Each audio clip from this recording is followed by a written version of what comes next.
यो क्लास 11 को न्युटन्स ऱ्याप्सन चाहिँ इजिली यो क्यासियो क्याल्कुलेटरबाट गर्न मिल्छ है। यो गर्ने सिम्पल ट्रिक छ। जस्तै हामीलाई न्युटन्स ऱ्याप्सनमा चाहिँ युजुअली इनिशियल भ्यालु दिएको हुन्छ है। इनिशियल भ्यालु जस्तै यहाँनिर कति दिएको छ, x को भ्यालु 2 दिएको छ।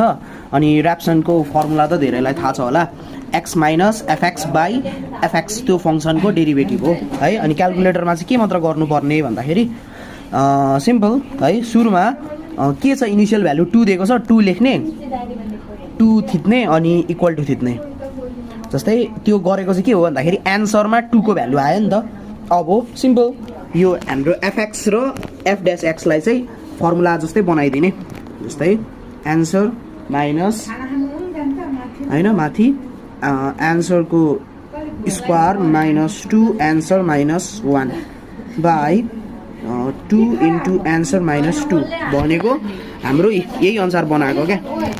फर्मुलामा x भनेको एन्सर, x को ठाउँमा चाहिँ एन्सर लेखेको, x माइनस x को ठाउँमा फेरि answer square minus 2 into answer minus 1 यो जस्तै बनाएको।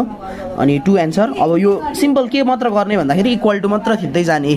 फर्स्टको एन्सर 2.5 है, सेकेन्डको एन्सर कति छ 2.41677 अनि थर्डको एन्सर फेरि थिच्यो भने आउँछ यसरी। कति ताल गर्ने भनेर आफै त्यो